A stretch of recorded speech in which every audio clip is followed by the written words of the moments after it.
Salut les amis, aujourd'hui je vais vous montrer le programme, comment on utilise le circuit ASC 712T. Voilà le circuit. Pour la mesure du courant, j'ai constaté que beaucoup de gens avaient ces problèmes parce que moi-même je suis tombé dans ce piège. J'ai parcouru beaucoup de forums mais j'ai pas été satisfait. Voilà comment on mesure le courant alternatif avec ce circuit. La programmation c'est un peu compliqué vu que lorsque ce circuit est alimenté, nous obtenons 2,5 volts en sortie. Maintenant, il faut extraire d'abord, mettre d'abord ce 2,5 volts à un 0 et analyser le reste pour voir la valeur réelle du courant que nous sommes en train de mesurer. Maintenant, nous allons commencer par le programme. Voici le programme que j'ai eu à concevoir. Donc, la première partie ici, c'est pour une fonction qui retire d'abord les 2,5 volts mesurés dès l'initialisation. Donc, la fonction ci renvoie la variable moyenne. Cette variable moyenne qui sera rejetée par là. Ceci, cette variable moyenne là qui sera rejetée là. Ok. Nous continuons là. Je vais juste dire que les 2,5 volts, c'est pas réellement 2,5 volts dans toutes les pièces. C'est pour ça que j'ai eu à réfléchir sur le premier programme, sur cette petite fonction qui retire d'abord cette valeur.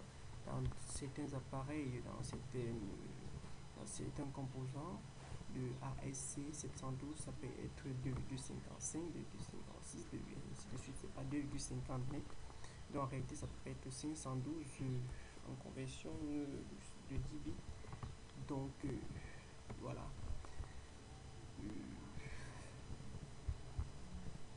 Ok. Voilà ce que moi je fais. Voilà ma fonction. C'est top. C'est simple. C'est égal. J'initialise le port série à 9600 volts. Je récupère la valeur initiale de la de ASC 712, donc soit peut-être 2,5, ça dépend s'il a été fabriqué selon le cahier de charge, sinon sans problème, mais je vais travailler avec. Voilà, ici la fonction log qui contient le cœur du système. J'ai utilisé la fonction temps milli. Je fais quoi? J'analyse le courant qui arrive pendant 2 secondes. Après je regarde la valeur max et la valeur min, valeur max, valeur min. Après je fais une soustraction. Voilà, comme vous voyez là, un petit calcul de mathématiques de rien du tout. Voilà ce que moi j'ai eu à réfléchir dessus. Ici, ce calcul-ci, c'est ça qui me donne la vraie valeur efficace. Ceci est dans le datasheet. C'est assez simple, c'est le calcul de la tension de manière simple. Ça, c'est le courant qui se calcule là en fonction de ceci. Donc, voilà. Vous pouvez essayer ce code chez vous. Vous voyez à peu près les mesures en temps réel. Vous affichez ça sur le port série de votre machine. Vous voyez ce que ça donne. Voilà pour moi ce que j'ai à vous proposer. C'est un bon programme qui fonctionne efficacement. Ça c'est pour le courant alternatif. Parce que le courant continu c'est du B à bas. On n'a pas besoin de faire trop de calculs. C'est assez simple. Okay. Merci, à plus.